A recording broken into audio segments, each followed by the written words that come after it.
ஓம் சக்தி.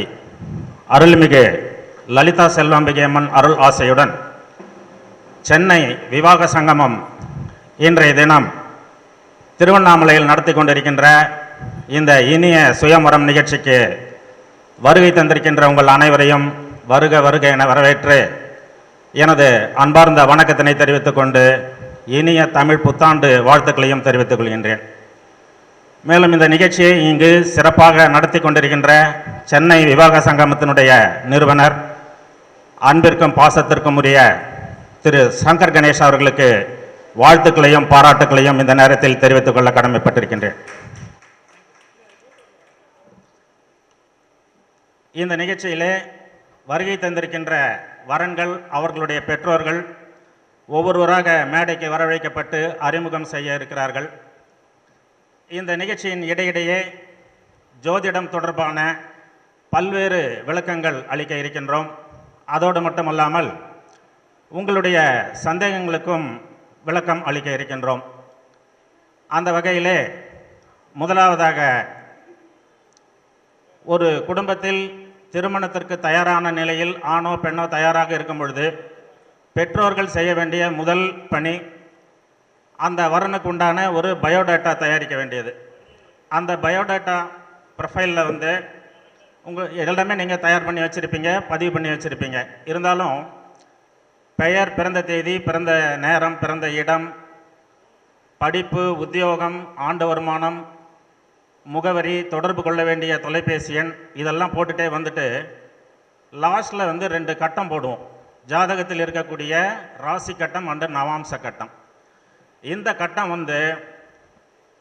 திருக்கணித அடிப்படையிலே தயாரிக்கப்பட்ட ஜாதகத்திலிருந்து எடுத்து நீங்கள் அதை போட வேண்டும் என்று கேட்டுக்கொள்கின்றேன். ஏனென்றால் 20 ஆண்டுகளுக்கு முன்பு வாக்கிய பஞ்சாங்கத்தின் அடிப்படையிலே கணிக்கப்பட்ட அந்த ஜாதக கட்டங்களை இப்பொழுது நாம் தயாரிக்கக்கூடிய அந்த ப்ரொஃபைலில் போட்டோம்னா வித்தியாசம் வரும். அது யாராவது வரன் பார்க்கக்கூடிய, வரன் கேட்கக்கூடியவர்களுக்கு நீங்கள் அனுப்புனீங்கனாக்கா, அவங்க திருக்கணித பஞ்சாங்கத்தின் அடிப்படையில் ஒரு ஜாதகத்தை எடுத்து பார்த்தாங்கனாக்கா, நீங்கள் அனுப்பின ஜாதகத்துக்கும் அவங்க வச்சிருக்கிற ஜாதகத்திற்கும் லக்னம் மாறும், நட்சத்திரம் மாறும், ராசி கட்டங்கள் கூட மாறும். எனவே இன்றைக்கு உலகம் முழுவதும் அங்கீகரிக்கப்பட்டிருக்கின்ற ஒரு பஞ்சாங்கம் எதுன்னு திருக்கணித அடிப்படையிலான ஜாதகம் பஞ்சாங்கம் தான். காஞ்சி சங்கர மடம் முதற்கொண்டு திருப்பதி தேவஸ்தானம் முதற்கொண்டு எல்லாமே இன்றைக்கு திருக்கணித பஞ்சாங்கத்தின் அடிப்படையிலே ஒவ்வொரு நிகழ்ச்சியும் ஏற்பாடு செய்து நடத்தி கொண்டிருக்கிறார்கள். எனவே நாம் ஒரு 20-21 ஆண்டுகளுக்கு முன்பு நம்ம குழந்தைங்களாக பிறந்த நேரத்தில் நாம் ஒரு ஜோதிடர்கிட்ட போயிட்டு ஒரு ஜாதகம் பிறந்த குறிப்பு நாம் எழுதி வாங்கிட்டு வந்திருப்போம். அதில் இருக்கிற கட்டங்கள் இப்போ நாம் எடுத்து போட்டோம்னா கண்டிப்பாக மாறும். ஆகையினால இன்றைக்கு திருக்கணித அடிப்படையிலே ஒரு ஜாதகத்தை கணித்து அந்த ப்ரொஃபைலில் நாம் ஃபில் பண்ணிவிட்டு அதன் பிறகு அதை எங்கு சென்று பதிவு செய்வதோ அல்லது வரன் கேட்பவர்களுக்கு நாம் வாட்ஸ்அப் மூலியமாக அனுப்புவதோ அந்த ஒரு செயல்பாடுகளை நாம் பின்பற்ற வேண்டும் என்று கேட்டுக்கொள்கின்றேன். அதற்கு அடுத்தபடியாக, ஒரு ஜாதகருக்கு எப்பொழுது திருமணம் நடைபெறும்? நம்ம எல்லாரும் நினச்சிக்கிட்டு இருக்கிறோம் குரு பலன் வந்தால் திருமணம் நடைபெற்றுவிடும் அப்படின்னு சொல்லிட்டு. இப்போ சென்ற ஆண்டு 1/5/2024 குரு பகவான் மேஷ ராசியிலிருந்து ரிஷப ராசிக்கு பயிற்சி அடைந்திருக்கின்றார். அந்த குரு பயிற்சியின் காரணமாக மேஷம், கடகம், கன்னி, விருச்சிகம் மற்றும் மகரம் இந்த 5 ராசிகளுக்கு குரு பலன் வந்திருக்கின்றது. இப்போ அந்த 5 ராசிகளைச் சேர்ந்தவர்களுக்கு இந்த ஓராண்டில் திருமணம் நடைபெற்று விட்டதா என்றால் ஒரு சிலருக்கு நடந்திருக்கும், நிறைய பேருக்கு திருமணம் கூடியிருக்காது. அதே போன்று வருகின்ற 1/5/2025 குரு பகவான் ரிஷபராசியிலிருந்து மிதுன ராசிக்கு பயிற்சி அடைய இருக்கின்றார். இந்த குரு பயிற்சியின் காரணமாக 5 ராசிதாரர்களுக்கு குரு பலன் வரும். ரிஷபம், கும்பம், தனுசு, துலாம், சிம்மம் இவர்களுக்கு இந்த குரு பலன் வாயிலாக இந்த ஆண்டு இறுதிக்குள் திருமணம் நடைபெற்று விடுமா என்றாலும் ஒரு சிலருக்கு திருமணம் நடைபெறலாம், சிலருக்கு இழுபறியாக இருக்கும். ஸோ அப்போ எப்போ இந்த ஜாதகருக்கு எக்ஸாக்டாக திருமணம் நடைபெறும் என்றால், லக்னத்திற்கு 2ஆம் இடம் மற்றும் 7ஆம் இடத்தினுடைய ஸ்தான அதிபதிகளுடைய தசா நடக்கும் பொழுது அந்த ஜாதகருக்கு திருமணம் நடைபெறும். அதற்கடுத்து பார்த்தோமானால் கலஸ்திரகாரகன் என்று சொல்லக்கூடிய சுக்கிர பகவானுடைய தசா புக்தி நடக்கும் பொழுது அந்த ஜாதகருக்கு திருமணம் நடைபெறும். இதையெல்லாம் விட ஒரு படி மேலாக இந்த அரங்கத்திலே குழுமி இருக்கின்ற அத்தனை பேரும் செக் பண்ணி பார்க்கலாம். நான் சொல்கிற அந்த பீரியடில் தான் அவங்களுக்கு திருமணம் நடந்திருக்கும். திருமணம் ஆனவர்களுக்கு அந்த பீரியடில் தான் திருமணம் நடந்திருக்கும்.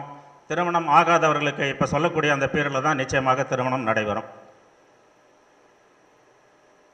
அதாவது சூரிய தசையில் பிறந்தவர்களுக்கு ராகு தசையில் திருமணம் நடைபெறும். சந்திர தசையில் பிறந்தவர்களுக்கு ராகு அல்லது குரு தசையில் திருமணம் நடைபெறும். செவ்வாய் தசையில் பிறந்தவர்களுக்கு குரு தசையில் திருமணம் நடைபெறும். புதன் தசையில் பிறந்தவர்களுக்கு சுக்கிர தசையில் திருமணம் நடைபெறும். குரு தசையில் பிறந்தவர்களுக்கு புதன் தசையில் திருமணம் நடைபெறும். சுக்கிரன் தசையில் பிறந்தவர்களுக்கு சந்திரன் அல்லது செவ்வாய் தசையில் திருமணம் நடைபெறும். சனி தசை பிறந்தவர்களுக்கு புதன் அல்லது கேது திசையில் திருமணம் நடைபெறும். ராகு திசையில் பிறந்தவர்களுக்கு குரு அல்லது சனி திசையில் திருமணம் நடைபெறும். கேது திசையில் பிறந்தவர்களுக்கு சூரியன் அல்லது சந்திரன் திசையில் திருமணம் நடைபெறும். இதை நீங்கள் எல்லாருமே செக் பண்ணி பார்த்தீங்கன்னா துல்லியமாக 100% எக்ஸாக்டாக இருக்கும். சென்ற ஆண்டு விவாக சங்கமம் சென்னை KK நகரில் நடைபெற்ற ஒரு இது மாதிரியான ஒரு இனிய சுயமரம் நிகழ்ச்சியிலே விருதாச்சலத்திலிருந்து ஒரு பஸ் ஓனர் வந்திருந்தார். அவர் என்னை தொடர்பு கொண்டு, சார் என்னுடைய சன்னுக்கு வந்து கடந்த 4 ஆண்டுகளாக வரன் பார்த்து கொண்டிருக்கிறோம், இன்னும் வரன் முடியவில்லை அப்படின்னு சொல்லிட்டு அவருடைய ஜாதகத்தை கொடுத்தார். நான் அந்த ஜாதகத்தை பார்த்து அனலைஸ் பண்ணி, நீங்கள் இதுவரைக்கும் அந்த 4 ஆண்டுகளாக முயற்சி செய்து பார்த்த வகையில் தவறு இல்லை, ஆனால் இந்த ஜாதகருக்கு இந்த தேதியில் தான் திருமணம் நடைபெறும். 2024 அக்டோபர் 15 to 30 அந்த 15 நாட்களில் அவருக்கு திருமணம் நடைபெறும் அப்படின்னு நான் எழுதி கொடுத்தேன். அதே போன்று அவர் அக்டோபர் 25, 26 தேதியில் ஃபோன் பண்ணி, மண்டபமெல்லாம் புக் பண்ணிட்டோம் சார், இந்த நாள் கரெக்டாக இருக்குதான்னு பாருங்கள், நீங்கள் சொன்ன அந்த கரெக்டாக அந்த தேதியில் இந்த திருமணம் ஃபிக்ஸ் ஆகிருக்குது அப்படின்னு சொல்லிட்டு அவருடைய மகிழ்ச்சியை தெரிவித்தார். அது மட்டும் இல்லாமல் சென்னையை சேர்ந்த ஒரு ஆடிட்டர், அவருடைய மகனுக்கும் வந்து கடந்த 10 ஆண்டுகளாக அவர், அந்த பையனுக்கு வந்து 30 வயசே வந்துடுது. 10 ஆண்டுகளாக அவர் திருமணத்துக்காக முயற்சி செய்து தள்ளிக்கிட்டே வந்துடுது. கடைசியாக என்னை தொடர்பு கொண்டு கேட்கும் பொழுது நான் அவருக்கு இதே மாதிரி தான் இந்த தசா புக்தியின் அடிப்படையிலே, தசாவின் அடிப்படையிலே, புக்தியின் அடிப்படையிலே அவருக்கு எப்பொழுது திருமணம் நடைபெறும் என்று எக்ஸாக்டாக நான் எழுதி கொடுத்தேன். அதே மாதிரி செப்டம்பர் டு நவம்பர் சென்ற ஆண்டு கார்த்திகை மாதம் திருமணம் நடைபெறும் அப்படின்னு சொல்லிட்டு எழுதி கொடுத்தது. அதே மாதிரி எக்ஸாக்டாக செப்டம்பர் மாதம் நிச்சயதார்த்தம் நடந்தது, அடுத்த நவம்பர் மாதம் கல்யாணம் நடந்தது. எனவே இந்த ஜாதகத்தை திருக்கணித அடிப்படையிலே நீங்கள் அந்த ப்ரொஃபைலில் ஃபில் பண்ணிக்கோங்க. அதன் பிறகு வரன்களை பதிவு செய்து வரன்களை நாம் அப்ரோச் பண்ணுறது, அந்த விஷயங்களை நாம் ஆரம்பிக்க வேண்டும் என்று கேட்டுக்கொள்கிறேன். அதற்கு அடுத்தபடியாக இன்னும் இது மாதிரியான சிறப்பு தலைப்புகள், இன்றைக்கு பெற்றோர்களிடையே திருமணத்திற்கு சவாலாக இருக்கக்கூடிய விஷயங்கள், ஒன்று செவ்வாய் தோஷம், ஒன்று ராகு கேது தோஷம். முதலில் செவ்வாய் தோஷத்தினுடைய விதிகள் மற்றும் விதிவிலக்குகளை பார்த்துருவோம். செவ்வாய் வந்து லக்கணத்திலிருந்து 2, 4, 7, 8, 12 இந்த இடங்களில் செவ்வாய் இருந்தால் அது செவ்வாய் தோஷமாக வகைப்படுத்தப்படுகிறது. இதில் பல்வேறு விதிவிலக்குகள் இருக்கின்றன. அந்த செவ்வாய் இருக்கின்ற ராசிக்கு குரு பகவானின் பார்வை இருந்தால் செவ்வாய் தோஷம் விதிவிலக்கு.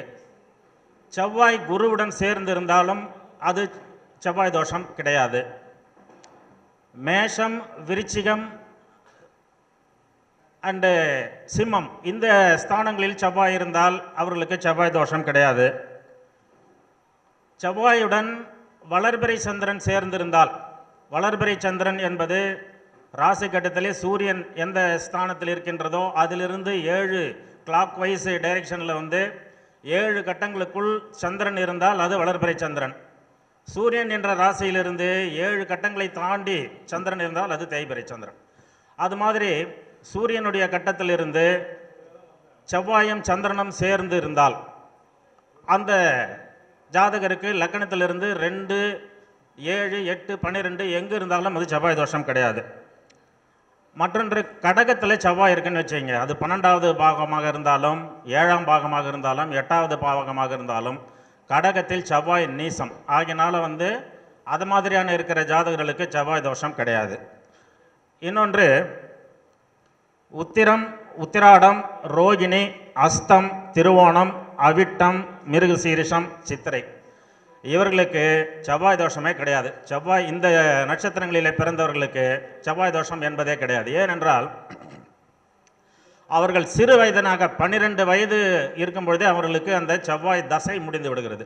ஒரு கிரகம் ஒரு நபருக்கு அதனுடைய தாக்கங்களையோ அதனுடைய கெடுபலன்களையோ வழங்க வேண்டுமானால் அந்த தசாபுக்தி காலங்களில் தான் அது செயல்படும். ஆகையினால் இந்த நட்சத்திரங்களில் பிறந்தவர்களுக்கு சிறு வயதிலேயே அவர்களுக்கு செவ்வாய் தசை முடிந்துவிடும். ஆகையினால் அவர்களுக்கு லக்னத்திலிருந்து எந்த ஸ்தானத்தில் செவ்வாய் இருந்தாலும் அவர்களுக்கு செவ்வாய் தோஷம் கிடையாது. மற்றொன்று இந்த செவ்வாய் தோஷத்துக்கு பரிகாரமே கிடையாதுங்க. ஒரு குழந்தை பிறந்த ஜாதகத்திலே 2, 4, 7, 8, 12 செவ்வாய் இருக்குதுன்னா அது செவ்வாய் தோஷம்தான். இந்த ஜாதகத்தில் உள்ள ஜோதிடத்தில் உள்ள விதிவிலக்குகளின்படி அந்த செவ்வாய் தோஷம் நிவர்த்தி ஆகி இருக்கிறதா என்பதைத்தான் பார்க்க வேண்டுமே தவிர அந்த செவ்வாய் தோஷத்தை பரிகாரம் செய்து நீக்குவது என்பது நிச்சயமாக முடியாது. அது ஒரு மூட நம்பிக்கையாகும். அதே போன்று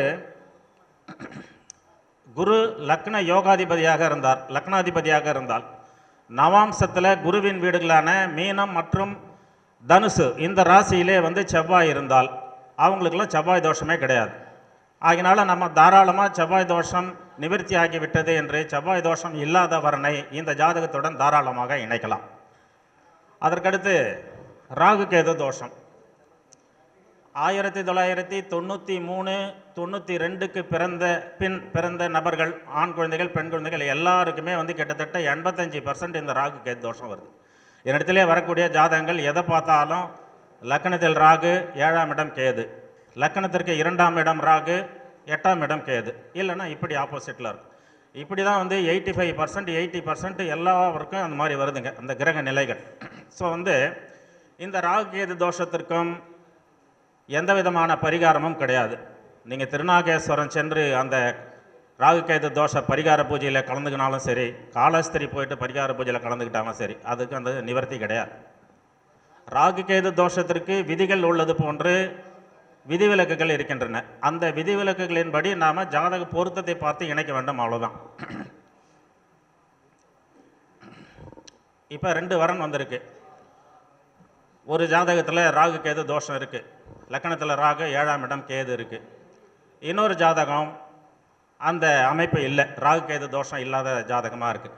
இதை எப்படி நம்ம இது கூட மேட்சிங் பார்க்கணும் அப்படின்னு சொன்னால், ராகு கேது தோஷம் இல்லாத ஜாதகத்தில் ராகுவுக்கும் கேதுக்கும் ஒரு நேராக ஒரு கோடு, அந்த கோடு போட்டுவிட்டு சுக்கிரனும் செவ்வாயும் இந்த கோட்டிற்கு ஏதாவது ஒரு புறம் இருக்கிறார்கள் என்றால் அவர்களுக்கு ராகு கேது தோஷம் விதிவிலக்கு. அந்த நேர்கோட்டுக்கு ராகு கேதனுடைய அச்சுவிற்கு ஒரு புறம் சுக்கிரனும் மறுபுறம் செவ்வாயும் பிரிந்திருந்தால் அதை நாம் இணைக்கக்கூடாது. சுக்கிரனும் செவ்வாயும் இந்த கோட்டிற்கு ஏதாவது ஒரு புறம் இருந்தால் தாராளமாக அவர்களை அந்த ராகு கேது தோஷம் உள்ள ஜாதகத்துடன் இந்த ஜாதகத்தை நாம் தாராளமாக இணைக்கலாம். மற்றொன்று மேஷம், கடகம், விருச்சிகம், சிம்மம் இந்த லக்னத்தை சேர்ந்தவர்களுக்கு தான் ராகு கேது அதனுடைய பாதிப்பை கொஞ்சம் கூடுதலாக தரும். மற்ற லக்னத்தை சேர்ந்தவங்களுக்கு ராகு கேது தோஷத்தை பற்றி ரொம்ப டீப்பாக நாம் பார்க்க வேண்டிய அவசியமே இல்லை. அதே மாதிரி ஒரு ஜாதகத்தில் ராகு கேது தோஷம் இருக்குது, இன்னொரு ஜாதகத்தில் ராசியில் ராகு கேது தோஷம் இல்லை, நவாம்சத்தில் அந்த நிலை இருக்குதுன்னு வச்சுங்க. 2 கட்டம் இருக்கும் ஜாதகத்தில், ராசி கட்டம், நவாம்ச கட்டம். நவாம்ச கட்டத்தில் லக்னத்திற்கு 2ஆம் இடம் ராகு, 8ஆம் இடம் கேது, அல்லது லக்னத்தில் ராகு, 7ஆம் இடம் கேது, இப்படி இருந்தாலும் தாராளமாக இந்த ராசியும் நவாம்சத்தில் பொருந்தக்கூடிய இந்த 2 ஜாதகங்களை நாம் தாராளமாக இணைக்கலாம். அதற்கடுத்து சுக்கிரனும் செவ்வாயும் ஒருவருக்கு ஆணுக்கு சுக்கிரனும் பெண்ணுக்கு செவ்வாயும் ஒரு நல்ல ஸ்தான பலத்தினுடன் இருக்கிறார்கள் என்றால் இந்த ராகு கேது தோஷம் அவர்களை எந்த விதத்திலும் பாதிக்காது. அதை நாம் முக்கியமாக தெரிந்து கொள்ள வேண்டும்.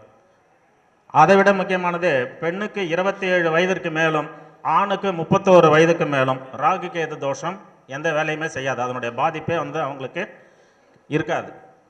ஆகினால இந்த ராகு கேது தோஷத்தை பற்றி ரொம்ப டீப்பாக நாம் இதை ஒரு பெரிய விஷயமாக நினைத்து நாம் இதை பயப்பட வேண்டாம். ராகு கேது தோஷத்துக்கு எவ்வாறு விதிவிலக்குகள் உள்ளதோ அதே மாதிரி விதிகள் உள்ளது போன்று விதிவிலக்குகள் இருக்கின்றன. அதை இணைத்து பார்த்து பொருத்தம் பார்த்து சொல்வதில் தான் நம்ம இருக்குது. நம்ம ஜோதிடர்கிட்ட எடுத்த உடனே லக்னத்தில் ராகு, 7ஆம் இடம் கேது இருக்குது, இதுக்கு இதே மாதிரி ராகு கேது தோஷம் உள்ள வரனை தான் இணைக்க வேண்டும் என்று சொன்னால் அது மாபெரும் தவறு. அதற்கடுத்து ஒரு சின்ன டிப்ஸுங்க. வரன் பார்ப்பதற்காக நாம் பெண் வீட்டார் ஆண் வரனை பார்க்கறதுக்கு போனாலோ இல்லை ஆண் வீட்டார் பெண் வரன் பார்க்கறதுக்கு போனாலோ 4 பேர் 5 பேர் போவதை வழக்கமாக வைத்துக் கொள்கின்றோம். அதில் நிச்சயமாக ஏதாவது ஒரு தம்பதியினர் இருக்க வேண்டும். அதில் 2 பேர் கணவன் மனைவி அந்த குரூப்பில் வரன் பார்க்க செல்லக்கூடிய அந்த குரூப்பில் ஒரு ஆணும் பெண்ணும் இருக்கணும். கிளம்பி செல்வதற்கு முன்பாக அவர்களுடைய இருப்பிடத்திற்கு அருகாமையில் உள்ள ஒரு விநாயகர் கோயிலில் சிதறு தேங்காயை உடைச்சிட்டு அந்த இடத்துக்கு வரன் பார்க்க போனீங்கன்னா நிச்சயமாக அவர்களுக்கு வரன் அமைந்துவிடும். இதை நான் என்னுடைய அனுபவத்தில் நிறைய பேருக்கு சொல்லி ஃபஸ்ட்டு விசிட்லேயே முடிஞ்சிச்சு சார்ன்ட்டு என்கிட்ட நிறைய பேர் சொல்லியிருக்காங்க. இதை நீங்களும் பின்பற்றி பார்க்குமாறு அன்போடு கேட்டுக்கொள்கின்றேன்.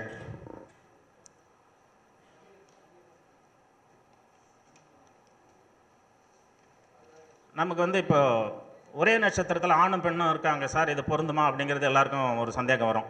2 பேரும் ஒரே ராசி, 2 பேரும் ஒரே லக்கணம், 2 பேரும் ஜென்ம ராசி ஒன்றா இருக்குது அப்படிங்கிறதுக்காக நிறைய பேர் நம்ம அதை தவிர்த்துடுறோம்.